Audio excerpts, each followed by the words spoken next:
There have been certain men so great, that he who describes them in words, much more pretends to analyze their inmost feelings, must be a very great man himself, or incur the accusation of presumption. And such a great man was William of Normandy, one of those unfathomable master personages who must not be rashly dragged on any stage. The genius of a Bulwer, in attempting to draw him, took care, with a wise modesty, not to draw him in too much detail, to confess always that there was much beneath and behind in William's character which none, even of his contemporaries, could guess. And still more modest than Bulwer is this chronicler bound to be. But one may fancy, for once in a way, what William's thoughts were, when they brought him the evil news of York. For we know what his acts were, and he acted up to his thoughts. Hunting he was, they say, in the forest of Dean, when first he heard that all England, north of the Watling Street, had broken loose, and that he was king of only half the isle. Did he, as when, hunting in the forest of Rouen, he got the news of Harold's coronation, play with his bow, stringing and unstringing it nervously, till he had made up his mighty mind? Then did he go home to his lodge, and there spread on the rough oak board a parchment map of England, which no child would deign to learn from now, but was then good enough to guide armies to victory, because the eyes of a great general looked upon it? As he pored over the map, by the light of bog-deal torch or rush candle, what would he see upon it? 3 separate blazes of insurrection, from northwest to east, along the Watling Street. At Chester, Edric, the wild thane, who, according to Domesday Book, had lost vast lands in Shropshire, Algetha, Harold's widow, and Blethwallen and all his Welsh, the white mantles, swarming along Chester streets, not as usually, to tear and ravage like the wildcats of their own rocks, but fast friends by blood of Algetha, once their queen on Penmaenmawr. Footnote: see the admirable description of the tragedy of Penmaenmawr, in Bulwer's Harold. Edwin, the young earl, Algetha's brother, Hereward's nephew, he must be with them too, if he were a man. Eastward, round Stafford, and the centre of Mercia, another blaze of furious English valour. Morcar, Edwin's brother, must be there, as their earl, if he too was a man. Then in the fens and Kesteven. What meant this news, that Hereward of St. Omer was come again, and an army with him? That he was levying war on all Frenchmen, in the name of Sweyn, King of Denmark and of England? He is an outlaw, a desperado, a boastful swashbuckler, thought William, it may be, to himself. He found out, in after years, that he had mistaken his man. And north, at York, in the rear of those 3 insurrections lay Gospatric, Waltheof, and Marlswain, with the Northumbrian host. Durham was lost, and Comyn burnt therein. But York, so boasted William Mallet, could hold out for a year. He should not need to hold out for so long. And last, and worst of all, hung on the eastern coast the mighty fleet of Sweyn, who claimed England as his of right. The foe whom he had part feared ever since he set foot on English soil, a collision with whom had been inevitable all along, was come at last, but where would he strike his blow? William knew, it may be, that the Danes had been defeated at Norwich. He knew, doubted not, for his spies told him everything, that they had purposed entering the Washington. To prevent a junction between them and Hereward was impossible. He must prevent a junction between them and Edwin and Morcar's men. He determined, it seems, for he did it, to cut the English line in 2, and marched upon Stafford as its centre. So it seems, for all records of these campaigns are fragmentary, confused, contradictory. The Normans fought, and had no time to write history. The English, beaten and crushed, died and left no sign. The only chroniclers of the time are monks. And little could Ordericus Vitalis, or Florence of Worcester, or he of Peterborough, faithful as he was, who filled up the sad pages of the Anglo-Saxon Chronicle, little could they see or understand of the masterly strategy which was conquering all England for Norman monks, in order that they, following the army like black ravens, might feast themselves upon the prey which others won for them. To them, the death of an abbot, the squabbles of a monastery, the journey of a prelate to Rome, are more important than the maneuvers which decided the life and freedom of tens of thousands. So all we know is, that William fell upon Morcar's men at Stafford, and smote them with a great destruction, rolling the fugitives west and east, toward Edwin, perhaps, at Chester, certainly toward Hereward in the fens. At Stafford met him the fugitives from York, Mallet, his wife, and children, with the dreadful news that the Danes had joined Gospatric, and that York was lost. William burst into fiendish fury. He accused the wretched men of treason. He cut off their hands, thrust out their eyes, threw Mallet into prison, and stormed on north. He lay at Pontefract for 3 weeks. The bridges over the Aire were broken down. But at last he crossed and marched on York. No man opposed him. The Danes were gone down to the Humber. Gospatric and Waltheof's hearts had failed them, and they had retired before the great captain. Florence, of Worcester, says that William bought Earl Osbjorn off, giving him much money, and leave to forage for his fleet along the coast, and that Osbjorn was outlawed on his return to Denmark. Doubtless William would have so done if he could. Doubtless the angry and disappointed English raised such accusations against the Earl, believing them to be true. But is not the simpler cause of Osbjorn's conduct to be found in this plain fact? He had sailed from Denmark to put Sweyn, his brother, on the throne. He found, on his arrival, that Gospatric and Waltheof had seized it in the name of Edgar Atheling. What had he to do more in England, save what he did, go out into the Humber, and winter safely there, waiting till Sweyn should come with reinforcements in the spring? Then William had his revenge. He destroyed, in the language of Scripture, the life of the land. Far and wide the farms were burnt over their owners' heads, the growing crops upon the ground, the horses were houghed, the cattle driven off, while of human death and misery there was no end. Yorkshire, and much of the neighboring counties, lay waste, for the next 9 years. It did not recover itself fully till several generations after. The Danes had boasted that they would keep their Yule at York. William kept his Yule there instead. He sent to Winchester for the regalia of the Confessor, and in the midst of the blackened ruins, while the English, 4 miles around, wandered starving in the snows, feeding on carrion, on rats and mice, and, at last, upon each other's corpses, he sat in his royal robes, and gave away the lands of Edwin and Morcar to his liegemen. And thus, like the Romans, from whom he derived both his strategy and his civilization, he made a solitude and called it peace. He did not give away Waltheof's lands, and only part of Gospatric's. He wanted Gospatric, he loved Waltheof, and wanted him likewise. Therefore, through the desert which he himself had made, he forced his way up to the Tees a second time, over snow-covered moors, and this time Street Cuthbert had sent no fog, being satisfied, presumably, with William's orthodox attachment to St. Peter and Rome, so the conqueror treated quietly with Waltheof and Gospatric, who lay at Durham. Gospatric got back his ancestral earldom from Tees to Tyne, and paid down for it much hard money and treasure, bought it, in fact, he said. Waltheof got back his earldom, and much of Morcar's. From the fens to the Tees was to be his province. And then, to the astonishment alike of Normans and English, and it may be, of himself, he married Judith, the conqueror's niece, and became, once more, William's loved and trusted friend or slave. It seems inexplicable at first sight. Inexplicable, save as an instance of that fascination which the strong sometimes exercise over the weak. Then William turns southwest. Edwin, Wild Edric, the dispossessed Thane of Shropshire, and the wilder Blythwallan and his Welshmen, were still harrying and slaying. They had just attacked Shrewsbury. William would come upon them by a way they thought not of. So over the backbone of England, by way, probably, of Halifax or Huddersfield, through pathless moors and bogs, down towards the plains of Lancashire and Cheshire, he pushed over and on.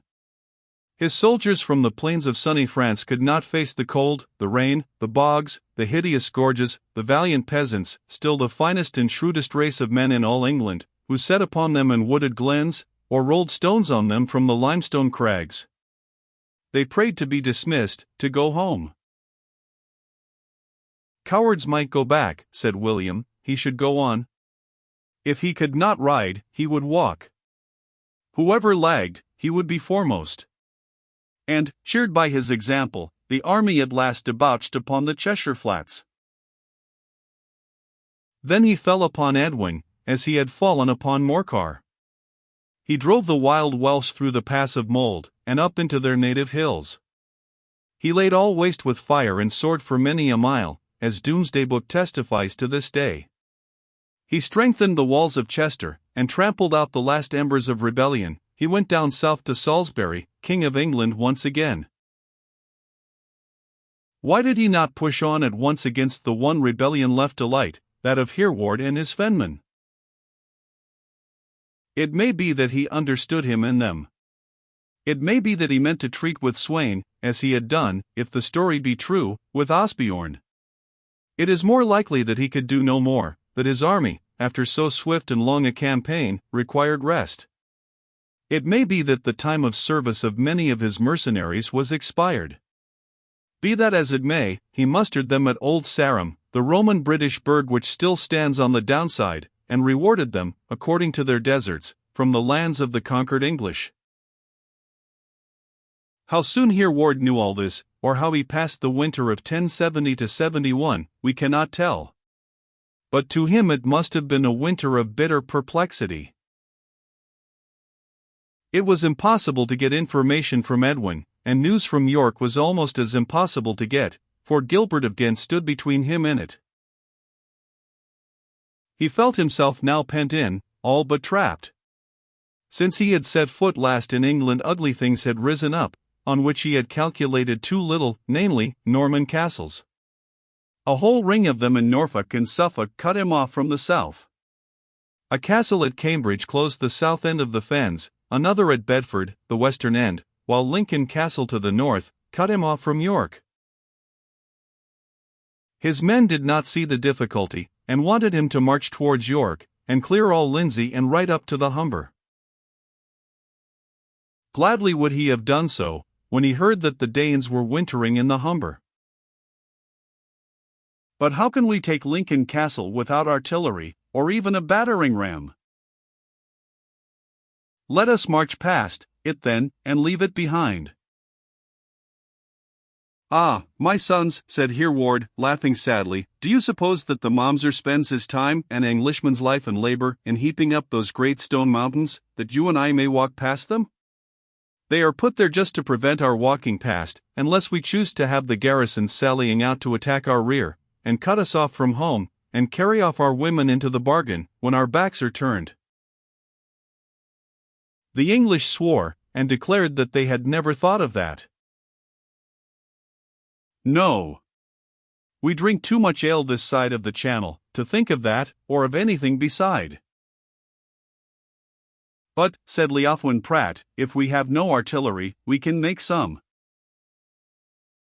Spoken like yourself, good comrade. If we only knew how. I know, said Torfrida. I have read of such things in books of the ancients, and I have watched them making continually. I little knew why, or that I should ever turn engineer. What is there that you do not know? Cried they all at once. And Torfrida actually showed herself a fair practical engineer. But where was iron to come from? Iron for catapult springs, iron for ram heads, iron for bolts and bars? Torfrida, said Hereward, you are wise. Can you use the divining rod? Why, my knight? Because there might be iron or in the wolds, and if you could find it by the rod, we might get it up and smelt it.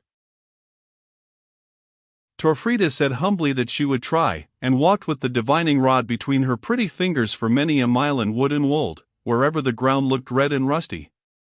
But she never found any iron. "We must take the tires off the cartwheels," said Leofwin Pratt. "But how will the carts do without?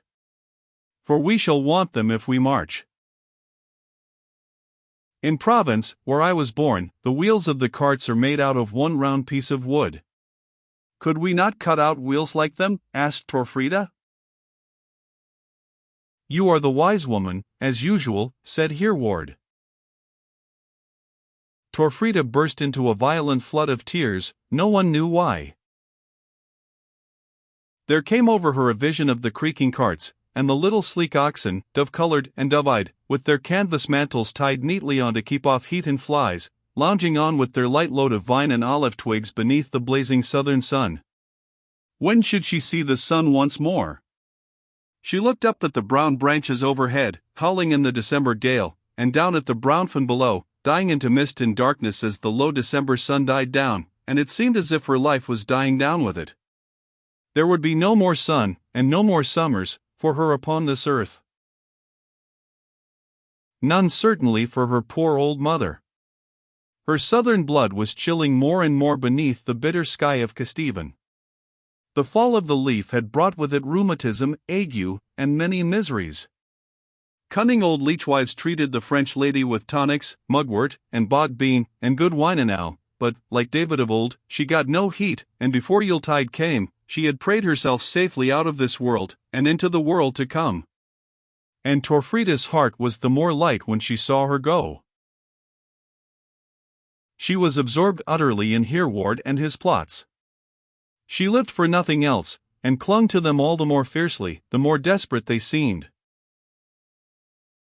So that small band of gallant men labored on, waiting for the Danes, and trying to make artillery and take Lincoln Keep.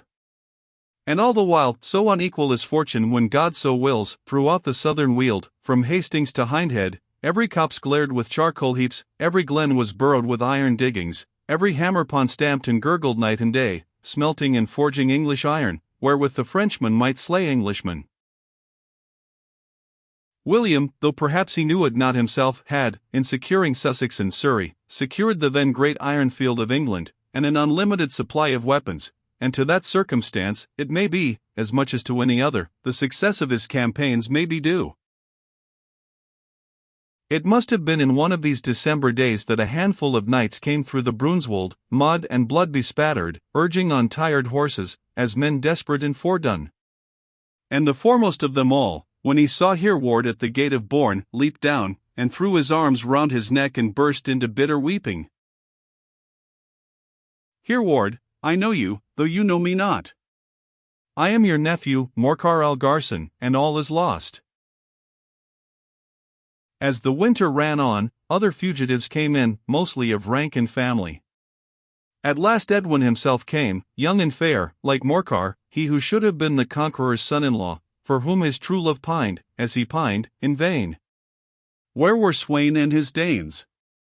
Whither should they go till he came? To Ely, answered Hereward. Whether or not it was his wit which first seized on the military capabilities of Ely is not told. Leofric the deacon, who is likely to know best, says that there were men there already holding theirs out against William, and that they sent for Hereward. But it is not clear from his words whether they were fugitives, or merely bold Abbot Thurston and his monks. It is but probable, nevertheless, that Hereward, as the only man among the fugitives who ever showed any ability whatsoever, and who was, also, the only leader, save Morcar, connected with the Finn, conceived the famous Camp of Refuge, and made it a formidable fact. Be that as it may, Edwin and Morcar went to Ely, and there joined them a Count Tosti, according to Leofric, unknown to history, a Seward Barn, or the boy, who had been dispossessed of lands in Lincolnshire, and other valiant and noble gentlemen, the last wrecks of the English aristocracy. And there they sat in Abbot Thurston's hall, and waited for Sweyn and the Danes. But the worst job's messenger who, during that evil winter and spring, came into the Fyn, was Bishop Egelwin of Durham. He it was, most probably, who brought the news of Yorkshire laid waste with fire and sword. He it was, most certainly, who brought the worse news still, that Gospatrick and Waltheof were gone over to the king. He was at Durham, seemingly, when he saw that, and fled for his life ere evil overtook him, for to yield to William that brave bishop had no mind. But when Hereward heard that Waltheof was married to the Conqueror's niece, he smote his hands together, and cursed him, and the mother who bore him to Seward the Stout. Could thy father rise from his grave, he would split thy craven head in the very lap of the Frenchwoman. A hard lap will he find it, Hereward, said Torfrida. I know her, wanton, false, and vain. Heaven grant he do not rue the day he ever saw her. Heaven grant he may rue it. Would that her bosom were knives and fishhooks, like that of the statue in the fairy tale. See what he has done for us. He is earl not only of his own lands, but he has taken poor Morcar's too, and half his earldom. He is Earl of Huntingdon, of Cambridge, they say, of this ground on which we stand. What right have I here now? How can I call on a single man to arm, as I could in Morcar's name? I am an outlaw here and a robber, and so is every man with me. And do you think that William did not know that? He saw well enough what he was doing when he set up that great brainless idol as Earl again. He wanted to split up the Danish folk, and he has done it. The Northumbrians will stick to Waltheof. They think him a mighty hero, because he held York Gate alone with his own axe against all the French. Well, that was a gallant deed. Pish! We are all gallant men, we English. It is not courage that we want, it is brains. So the Yorkshire and Lindsey men, and the Nottingham men too, will go with Waltheof. And round here, and all through the fens, every coward, every prudent man, even every man who likes to be within the law, and feel his head safe on his shoulders, no blame to him, will draw each from me for fear of this new earl, and leave us to end as a handful of outlaws. I see it all. As William sees it all. He is wise enough, the Momser, and so is his father Belial, to whom he will go home some day. Yes, Torfrida, he went on after a pause, more gently, but in a tone of exquisite sadness, you were right, as you always are. I am no match for that man. I see it now. I never said that. Only you told me again and again that he was the wisest man on earth. And yet, for that very reason, I bade you win glory without end, by defying the wisest man on earth. And do you bid me do it still? God knows what I bid, said Torfrida, bursting into tears. Let me go pray, for I never needed it more. Hereward watched her kneeling, as he sat moody, all but desperate. Then he glided to her side, and said gently, Teach me how to pray, Torfrida. I can say a pater or an avenue. But that does not comfort a man's heart, as far as I could ever find. Teach me to pray, as you and my mother do. And she put her arms round the wild man's neck, and tried to teach him, like a little child.